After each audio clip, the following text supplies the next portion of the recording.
Welcome to Influential Entrepreneurs, bringing you interviews with elite business leaders and experts, sharing tips and strategies for elevating your business to the next level. Here's your host, Mike Saunders. Well, hello and welcome to this episode of Influential Entrepreneurs. This is Mike Saunders, the Authority Positioning Coach, and today we have with us Tasha Danvers, who is a two-time Olympian and Olympian medalist. Welcome to the program, Tasha.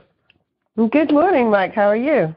Hey, doing really good. So I'm always interested in when I talk to people that come out of the athletic world as well as the military background, there seems to be a common thread, and I hope that we can cover this in the interview, but of this persistence and diligence and overcoming and motivation and all of these things that carry over in business, because there's so many leaders that come out of a structured military background or like in your case, athletic. So give us a little bit of your background and then what led you to become a motivational speaker, and how is your athletics tied into that? Yeah, absolutely. I started out quite young, as a youth athlete, and sort of kind of progressed from there. I was eventually recruited to run track for the University of Southern California in Los Angeles, where, I kind of really flourished and went on to attend the 2000 Olympics, become an NCAA champion, and then go on to eventually, in 2008, become an Olympic medalist. And I think over the 20 years that I was an athlete, there are certain things that just became second nature. Like you're surrounded by people that do things in a very particular way. They're consistently training. They're consistently focused on the next goal. They're consistently putting in hard work. They're consistently sacrificing. And so when you're in that circle, and especially me, I started at age 15, I didn't know anything else, which actually was a blessing and a curse, because I didn't realize that wasn't normal for all of society. And then I also didn't realize how it could translate into business later on. It wasn't until much later, and people kept telling me, well, this transfers, that I really started to get it. Well, it's funny because what you just mentioned made me think of you don't know what you don't know, and you were just kind of too young and too naive to not know these things. So right. When did you start realizing some of these life lessons? Well, there were some things that I learned along the way. So, working hard, never giving up, keeping things in perspective, learning how to fail successfully. All of those types of things, I learned those along the way.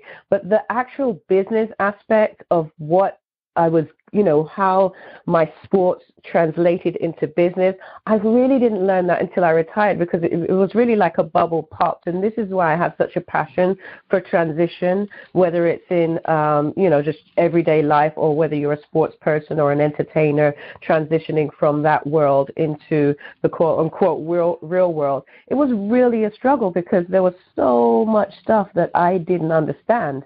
And so it wasn't until after that, I was actually applying for a job, and I said to my friend, I have no skills, because I had nothing to write. I spent 20 years as a professional athlete. I didn't, have the job experience section was blank pretty much, And so it wasn't until I was speaking to them, they were like, well, this translates to that, that I really started to appreciate the skills that I had as an athlete that could translate.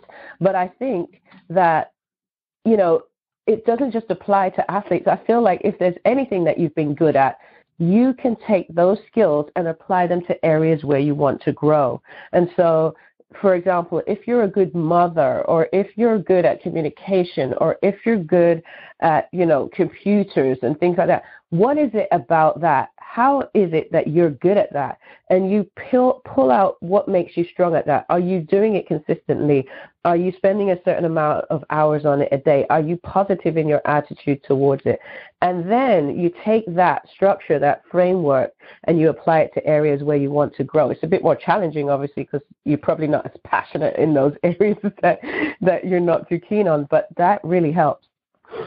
Let's talk about that one point right there for a second, because I think that is really an unpopular mindset, which is, well, I'm not really good at this thing, so I'm going to focus on this thing. And I think that a lot of people, and you can make the case one way or the other, but if you're not good in one area, let's work on it and bring it up. But I wonder if you, from your background and experience in coaching and speaking and athletics, what if you weren't very good at one sport and your parents were pushing you to be really good at that? You could probably improve incrementally, but your passion and your true ability was in this other one, and that's where you should focus on. So in personal or business or any area of our life, what's the significance of knowing where we really flow and are motivated so that we can focus there, as opposed to really working on something that doesn't get us excited? Right. Well, I really love when people say, what would you do if, what is the thing that you would do even if you weren't getting paid for? I think that's a great place to start. That's a great place to start in terms of passion. Now, when I speak about working on areas that you're not good at, I would do that under the umbrella of what you're passionate about. So say, for example, I love speaking. Okay, I love to give speeches. I love to inspire people. I don't particularly like the process of coming up with the speech. I don't particularly enjoy the writing part. I love being in front of people. I love making eye contact. I love hearing that something I've said has inspired you to take action. But the actual putting together, sitting down, really having to think and what would inspire, that actual process where I'm just sort of on my own and I don't have the energy of other people to sort of, enthuse me. That is not the most exciting part of the process for me. So when I say, what areas are you weak in? It's not just across the board, any random thing, maybe I'm not a good driver, let me work on that. No, it's under the umbrella of what you're passionate about. Because even under our passions, like especially say, for example, artists. I'm an artist. I do music. So artists, in my experience, tend to be a little bit airy-fairy, right? We're like off in the clouds. We just want to create. We don't want to deal with all the business stuff. And sometimes that hurts us because we're not organized in our process as far as business is concerned, and making sure that papers are signed and making sure that we put things down on paper when we're making agreements with people. So sometimes we don't pay attention to those details. So under the passion of creating art, if you're not good at admin, that's something that you need to get good at. Does that make sense? So it's like, bring up your strengths that will enhance what you are passionate about. So if you're passionate about running, but hey, you don't like doing weights, find a way to make that enjoyable. Find a way to look at, okay, I love the running part. I don't particularly like lifting weights. How can I bring that? I'm not good at weights. How can I bring that up so that my whole running career can now become enhanced by bringing up that area within the umbrella of my passion? And make that mental connection between weight and running. So maybe when you're getting ready to work out, you're like, okay, I got to do this, whatever, a core workout or quad leg day. And I don't love leg day because it's so exhausting. But I know that when my legs are stronger, my running stride is whatever. So I think that's a big piece of that, right? Absolutely. Yeah, I don't like doing abs, but I like to look good. So every time I want to avoid doing an abdominal workout, I say to myself, okay, well, you want to look a certain way, so this is what you have to do. And that's like really a real basic example. Yeah. But yeah, definitely what you're saying is completely true. That putting it in perspective and using it as motivation can be very helpful. And then I always love to talk about other people who have found success through certain techniques. And one of those people is Mel Robbins, and she talks about the 5-second rule. And there's science behind that. And you literally say to yourself, anything that you're having a struggle getting done, you say to yourself, 5, 4, 3, 2, 1, and you just get it done. Because what it does is it interrupts the pattern that your brain already has to protect you. So basically the brain is designed, like, even if it's something that you know is good for you, if it feels uncomfortable, your brain is going to start to go to work to stop you from doing it. So if you don't do something different within 5 seconds of that starting to happen, and you starting to get that feeling, your brain will go to town to try and say, oh, you don't need to do it today. It's not that big a deal if you miss a day. You know, you're not good at that anyway. It will start to go there, and then you'll fall into the old patterns and the old neural pathways that you've already established. If you can break that cycle by jumping in before your brain can get to go to work on you, then you can start to move in that direction. So I always, encourage people to look at different people who are great in those types of fields. Reading a book like The 5-Second Rule by Mel Robbins is a great way to do that. But yeah, I mean, there's lots of techniques that you can use to get yourself to the next level. And, in one of my speeches, I talked about not just being a winner amongst ordinary people, but becoming a champion amongst winners. You want to be on the next level in your life. And that's not to compare. That's to look at your life and say, okay, let me get to myself to being a winner. And then how can I fine-tune, that element of me? I'm winning. How can I fine-tune it so I can become a champion?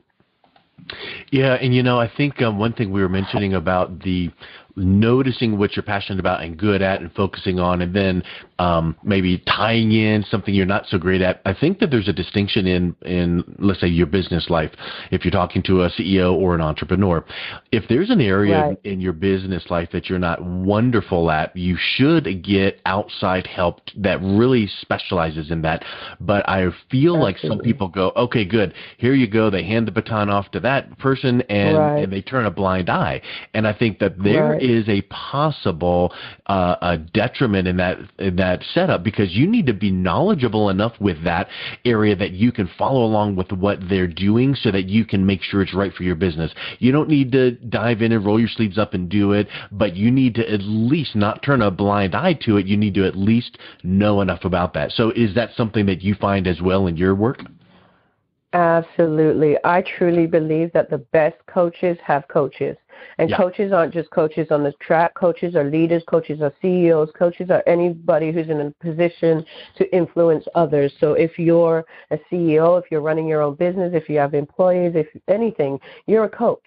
You're showing people how to do things.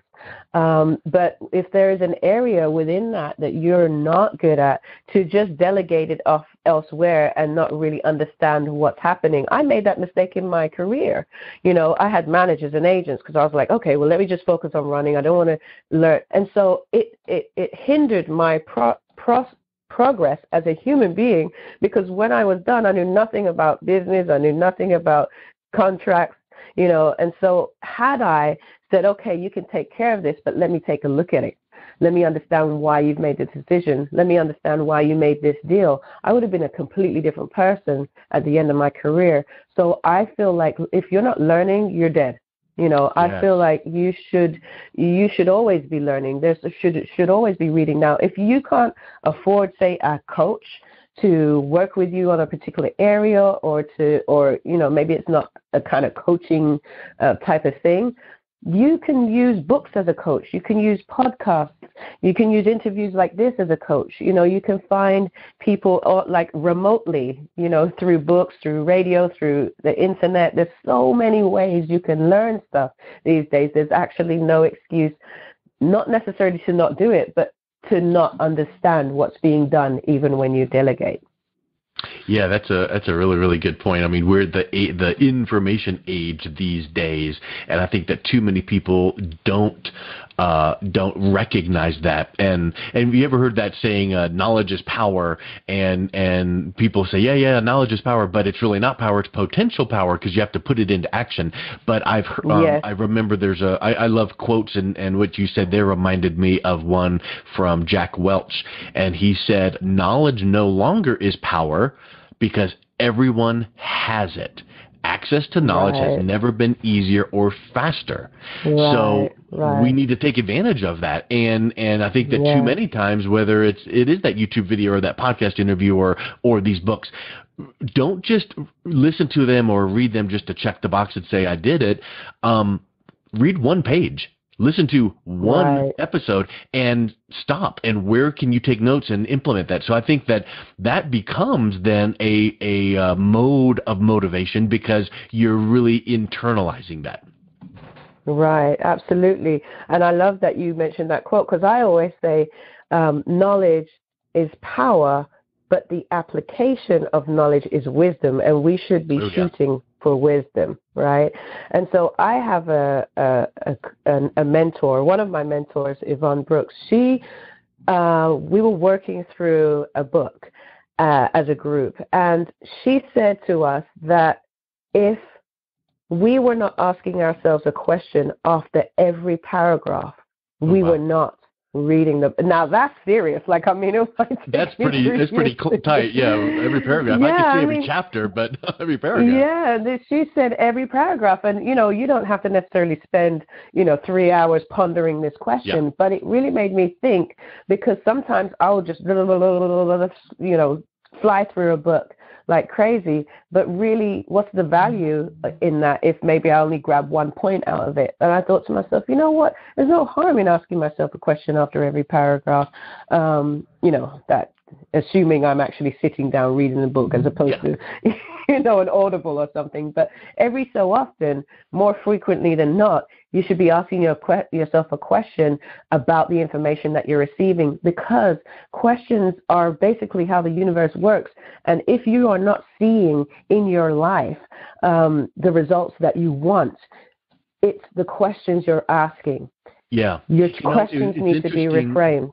That you mentioned that because I think that too many times we hear leaders or readers, and it's like, okay, let me go read more, and then you just read, and then you're like, what did I just read? Kind of like when you're driving down the road and you get to where you're going and you go, wow, did I go through a stoplight or a stop? I mean, I just got here. I kind of zoned out. Well, I feel that the more you read in the ways that you're mentioning, maybe not every paragraph stopping and asking questions, but good, solid reading, over the years, things get baked in. And I'll give you an example that happened literally just yesterday. I was working with a set of clients, and we had this meeting about this objective we were trying to meet. And the question came up, and they asked me, well, how can we?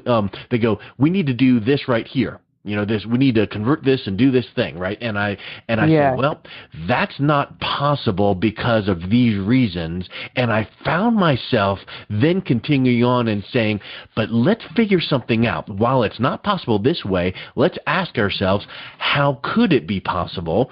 And then I continued through this conversation and said, we could accomplish close to the same thing by doing it this way and this way and this way. And I said, we need to ask ourselves not how can, or this can't be done, but how could this be done? If it were possible, what were some ways? And my whole point to that is I didn't plan, the thought didn't go off in my head, you must do this and say this, but it just became part of what I was saying because of so many times I've read that and heard that, and you don't take that hurdle as an obstacle, you find a way over, around, under. And so what do you think about kind of immersing yourself in that motivation, personal development, not just, I read my one book for the new year. No, it's got to be constant and never ending.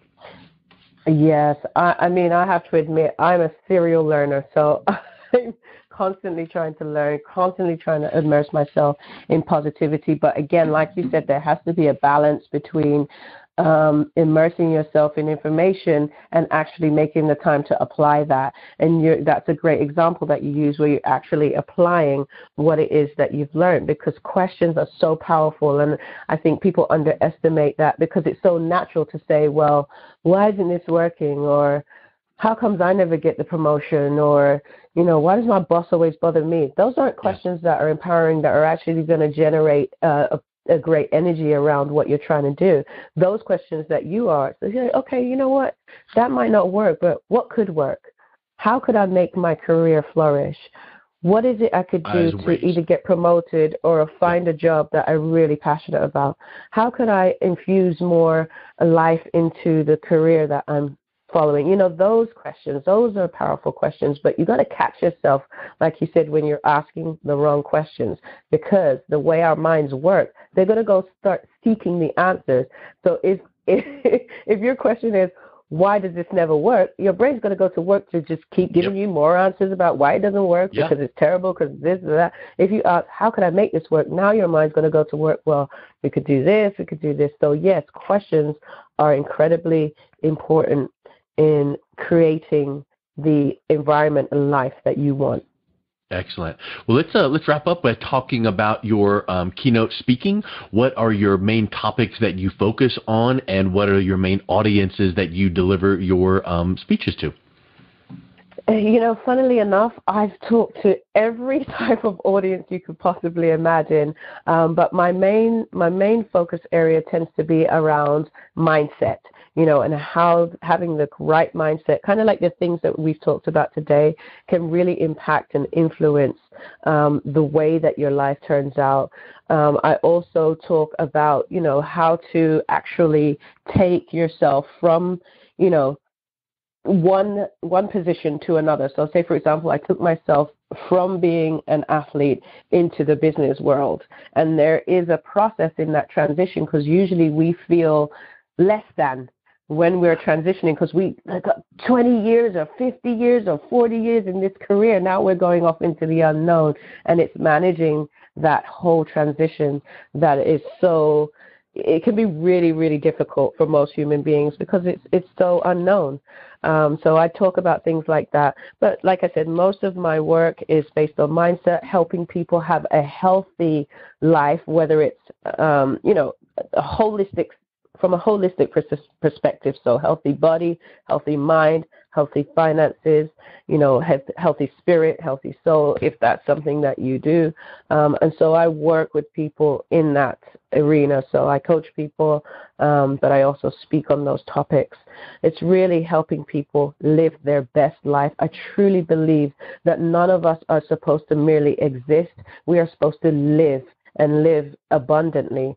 I think that society has done us a disservice to get to this position where we sort of think that you're supposed to go to school, get a good degree, grow up, get a good job, have a few kids, get married, blah, blah, blah, and then, you know, after 40 years, maybe go on holiday if you're not sick or tired. That is not how we're meant to live. We're meant to find our passion, investigate that passion, deliver that passion to the world, and that's how we should be living. We should be living excited and enthusiastic about life every single day. And if we're not doing that, it's our job to figure out how to get that done. I love it. And if we had a microphone, I could drop it right there. That's the perfect spot to drop. So thank you so much, Tasha. And what's the best way that people can reach out and connect with you? Absolutely. The best way to reach me is on www.tasha360.com. That's TASHA 360.com, and that's a social media and an information hub. You can connect to any of my social media from that website. Excellent. Well, thank you so much for coming on. It was wonderful getting to know you. Absolutely. I appreciate and I'm honored that you've asked. You've been listening to Influential Entrepreneurs with Mike Saunders. To learn more about the resources mentioned on today's show or listen to past episodes, visit www.influentialentrepreneurssradio.com.